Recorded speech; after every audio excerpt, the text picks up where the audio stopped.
You know, Ollie, some mornings I open my eyes and my mind is already tired before I even move. I know that feeling. Like the day is heavy before it even starts. Yes, exactly.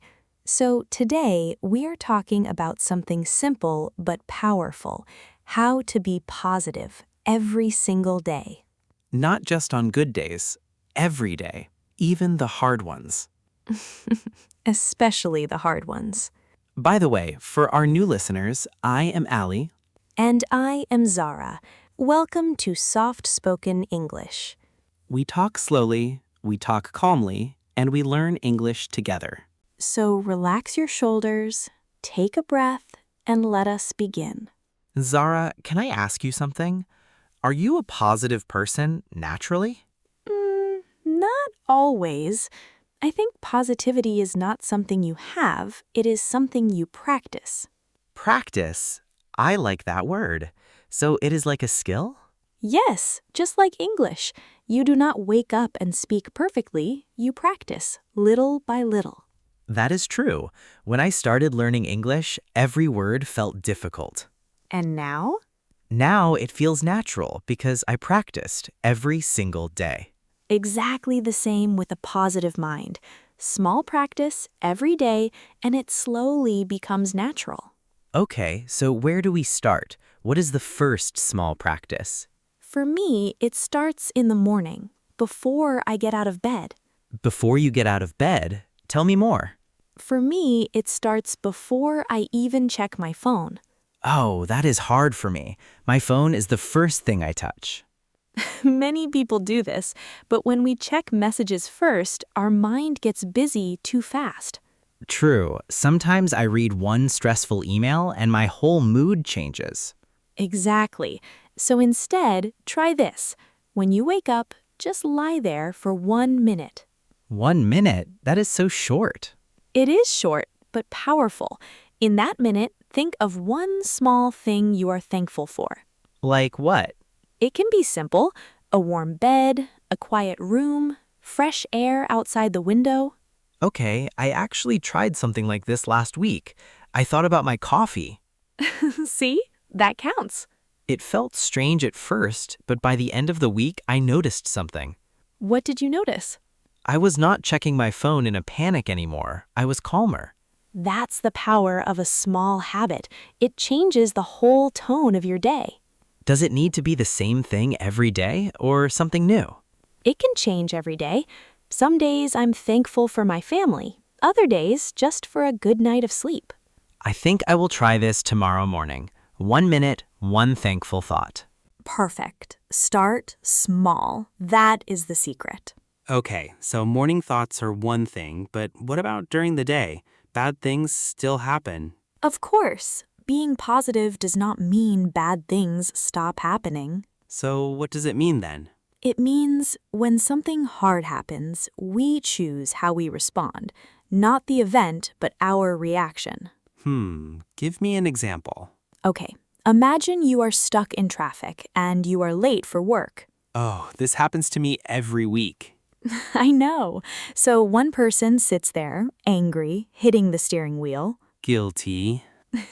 and another person takes a breath and thinks, okay, I cannot control this. Let me just breathe and stay calm. Same traffic, different experience. Exactly. The traffic did not change, but the person changed.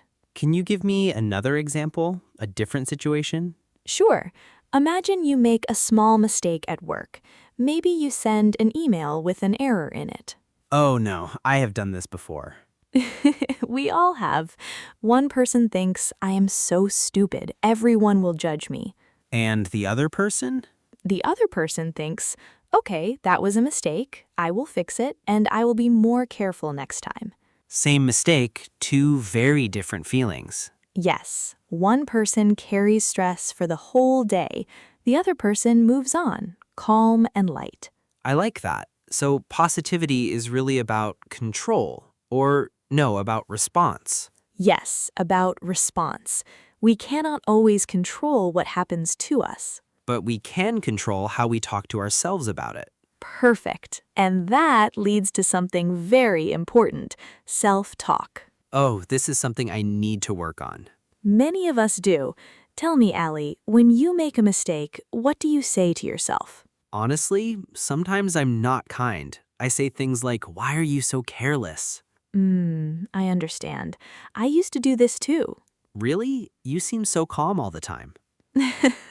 On the outside, maybe, but inside, I had a very loud, very critical voice. So what changed? On the outside, maybe, but inside, I had a very loud, very critical voice. So what changed? I started to notice the voice, and I asked myself, would I say this to a friend? Oh, that is a strong question. If a friend made a small mistake, would you say you are so careless? Or would you say it is okay, everyone makes mistakes? I would say the second one, of course. So why not speak to yourself the same way? I never thought about it like that. It's a small shift, but it changes everything slowly. Is there a simple way to practice this? Maybe some words we can say to ourselves. Yes, actually, some people use short, positive sentences. We call them affirmations. Affirmations? Like what? Simple ones. I am doing my best. This is hard, but I can handle it. I am allowed to make mistakes. Those feel nice to hear, even now. Right? Try saying one every morning in the mirror. That feels a little strange. It does at first, but after some days, it feels normal and it changes how you speak to yourself all day. Okay, I want to try this. Be kind to myself like I am my own friend. Yes, and it takes practice, remember. Do not expect it to feel natural on day one. Right, like learning a new language. Exactly like that. Zara, sometimes a negative thought just appears in my head. I do not even choose it. Yes, that happens to everyone. Thoughts arrive on their own, but we can choose what we do with them. What do you mean? There's a nice idea called reframing. It means you take a negative thought and you look at it from a new angle. Can you show me an example? Sure, imagine you think, I always fail at this. Yes, I have thought this before, about learning English actually. Okay, so instead of I always fail, try I am still learning and I'm getting better slowly. That feels more true actually. It is more true. I always fail is not really true, is it? No, I have improved a lot actually since I started. Exactly. The negative thought was too big, too general. Reframing makes it smaller and more honest. Give me another example, please. Okay, someone thinks nobody likes me. That's a heavy thought. Very heavy, but is it completely true? Probably not. Probably not. Maybe it means I feel lonely today. Yes, that's a much kinder and more accurate way to say it. So reframing is not lying to ourselves. It's finding the true, gentle version of the thought. Beautifully explained, Ali. I want to practice this. Next time a big negative thought comes, I'll ask, is this really true, or is there a smaller, kinder way to say it? Perfect question to ask yourself. Now, what about the people around us? Does that matter too? Oh, very much. The people around us affect our mood more than we realize. How so? Think about it. After you talk to a positive friend, how do you feel? Light, happy, energized. And after you talk to someone who complains a lot? Tired, heavy, sometimes even a little annoyed. Exactly. So we should choose when we can to spend time with people who lift us up. But what if we cannot avoid a negative person, like a coworker or a family member? Good question. We cannot always avoid them, but we can protect our own energy. How do you protect your energy? I listen, I care, but I do not absorb everything. I remind myself, this is their mood, not mine. Yes, and after that conversation, I do something small to reset. Maybe a short walk or a few deep breaths. I like that. A little reset. And remember, Ali, it also works the other way. What do you mean? We can be that positive person for someone else, too. A kind word, a small smile, it can change someone's whole day. That is true. Once a stranger smiled at me on a hard day, and I still remember it. See? Small things travel far. Speaking of walks, movement is another simple way to feel more positive. Oh, exercise? Yes, but it does not need to be intense. Even 10 minutes outside can change your mood. I have noticed this too. When I feel low and I go outside, even for a short time, I feel better. There's real science behind that. Fresh air, sunlight, movement, they all lift our spirit. I remember one evening I felt really stressed after work. I did not want to do anything. What did you do? My sister told me just walk to the corner and back, so I did. And? By the time I came back, my mind felt lighter. The problem was still there, but it didn't feel so big anymore. That's exactly it. Movement doesn't solve the problem, but it changes how heavy the problem feels. I like that idea. The weight becomes lighter. Yes, so next time you feel stuck, try a short walk before you try to think your way out. Zara, does the space around us matter too, like our room or our desk? Yes, more than people think. Our environment quietly affects our mood every day. How so? Think about a messy, cluttered room. How does it make you feel? Honestly, a little stressed, like there's too much to do. Right. And a clean, simple room? Calmer, lighter. Exactly. So one small habit is keeping your space simple. You don't need a perfect house, just a little order. That makes sense. I always feel better after I clean my desk. Another idea, surround yourself with small, positive reminders. Like what? A photo that makes you smile, a plant on your desk, a note with a kind word somewhere you'll see it. I have a small note on my mirror. It says, "You're doing fine." I love that. Simple words, but they meet you every morning. They really do help, more than I expected. And one more thing, be careful with what you watch and what you listen to. What do you mean? If you spend hours watching stressful news or comparing your life to others online, your mind absorbs that. That's true. Sometimes after scrolling my phone for too long, I feel strangely tired or unhappy. Yes, so choose sometimes a good book instead, or a quiet podcast like this one. Nicely said. Our environment is quiet, but it speaks to us all day. Let it speak gently. What about the end of the day? Does positivity matter at night, too? Very much. How we end the day shapes how we start the next one. What do you do at night? Before I sleep, I think of 3 good moments from the day, even very small ones. Give me an example from today. Today I am thankful for this warm conversation with you, for a good cup of tea, and for a quiet afternoon. I am one of your 3 good things. I feel honored. You should. Now, what about you? What are 3 good things from today? Let me think. A good breakfast, a message from an old friend, and this conversation too. See?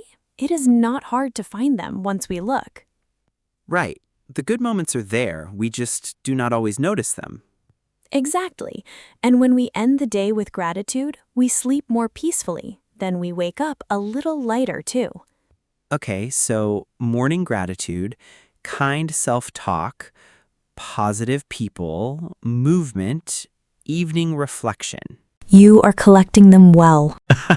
I am trying. Is there anything else? Yes, one more. And I think it is one of the most powerful. Celebrating small wins. Small wins? Like what? Like, you finished your work on time. You drank enough water. You smiled at a stranger. Those feel too small to celebrate. That is exactly the problem. We wait for big achievements to feel proud. And big achievements do not happen every day. Right, but small wins, they happen every day if we choose to notice them. So positivity is really about noticing the good, noticing our effort. Yes, beautifully said. Zara, I want to ask, what happens if I forget? Like, I practice gratitude for 5 days and then I forget for 2 days. Oh, this happens to everyone, even to me. Really? Even you forget? Of course. Some mornings I wake up late, I rush, and I forget everything I just told you. So what do you do? I simply start again. I do not punish myself for missing 2 days. That is important to hear. Yes, because many people quit a habit completely just because they missed 1 day. They think I already broke it, so what is the point now? Exactly. But 1 missed day does not erase 5 good days. It's not all or nothing. No, it is not. Progress is never a straight line. It goes up and down and up again. I like that picture. Up and down, but moving forward overall. Yes. So be patient with yourself, the same way you would be patient with a friend who is learning something new. Patient, gentle, and consistent, even when it is not perfect. Especially when it is not perfect. Zara, can I ask something a little more personal? Of course. What do you do on a truly bad day? Not just a small problem, but a really heavy day. Good question. On those days, I do not force myself to feel happy. Really? I thought this whole episode was about staying positive. It is, but real positivity is not pretending everything is fine. So what is it then? It's allowing yourself to feel sad or tired or frustrated and still believing the feeling will pass. That feels more honest. It is. I remember one difficult month when nothing seemed to go right. What helped you through it? Small things, a warm meal, a short call with my mother, reminding myself, this is hard now, but it's not forever.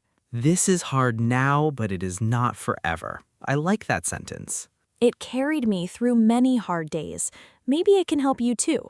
Thank you for sharing that, Zara. Of course, we do not need to be positive every second. We just need to keep gently returning to it. Gently returning, not forcing. Exactly. Zara, before we move to our vocabulary words, I want to share a message from a listener. Oh, I love this part. What did they write? One listener wrote, I try to stay positive, but my family situation is very difficult right now. Is it wrong to feel sad? Thank you for sharing that, and thank you to this listener for being so honest. What would you say to them? I would say it is not wrong at all. Sadness is not the opposite of positivity. What is the opposite then? I don't think positivity has an opposite feeling. I think it's more like a light you carry, even in the dark. That's a lovely image. You can feel sad and still hold a small hope, both together at the same time. So to this listener, we would say, your sadness is valid, and it's okay to also look for small light when you're ready. Yes, not to replace the sadness, just to sit beside it gently. I think many of our listeners needed to hear this today. If this is you right now listening, we're sending you warmth. You are not alone in this. Thank you for trusting us with your story. And if you have a question or a story, send it to us. We truly love reading them. This has been such a warm conversation, Zara. It has. And now let's slow down for our learning moment. Yes, our 5 vocabulary words for today, all about staying positive. Let's begin slowly so you can repeat each one after us. The first word is grateful. Grateful. It means you feel thankful for something. Let us say it together. Grateful. Grateful. It means you feel thankful for something. For example, I am grateful for my family and my health. I am grateful for this quiet morning. Try making your own sentence with grateful right now in your mind. Beautiful. Word number 2, mindset. Mindset. It means the way you think about things. Let us say it together. Mindset. Mindset. For example, a positive mindset helps you face problems calmly. Her mindset changed after she started writing in a journal. Word number 3, cheerful. Cheerful. It means happy and full of good energy. Let us say it together. Cheerful. Cheerful. For example, the children were cheerful on the first day of school. My grandmother has a cheerful smile every morning. Word number 4, overcome. Overcome. It means to succeed in dealing with a difficult problem. Let us say it together. overcome. Overcome. For example, she worked hard to overcome her fear of speaking in public. We can overcome bad days with small positive habits. And our last word, encourage. Encourage. For example, my friend always encourages me when I feel low. I want to encourage you, our listener, to try just one small habit today. Grateful, mindset, cheerful, overcome, encourage. 5 gentle words for a gentle mind. Try to use one of them in a sentence today, when you talk or when you write. Even one small sentence helps your English grow, just like one small habit helps your mind grow. So, before we say goodbye, let us remember the small steps we talked about today. 1 minute of gratitude in the morning before you check your phone. Choosing your response instead of letting the situation choose your mood. Kind words for yourself, like you are speaking to a good friend. Gently reframing the heavy thoughts into smaller, truer ones. Time with people who lift you up, and being that person for someone else too. A short walk, a little sunlight, a little fresh air. A calm, simple space around you with small reminders of good things. 3 good moments before you sleep at the end of the day. And noticing your small wins every single day without waiting for something big. That's a lot of gentle habits, Zara. It is, but remember, you don't need to do all of them tomorrow. No? No, just choose one. Practice it for a week, then slowly add another. One small step at a time. Exactly. You don't need a perfect life to feel positive. You just need small, gentle habits repeated with love and patience. Thank you for spending this time with us today. If this conversation felt warm to you, come back and listen again with us soon. And if you know someone who needs a little more positivity today, share this episode with them. Take care of your heart and take care of your English. See you next time on Soft Spoken English.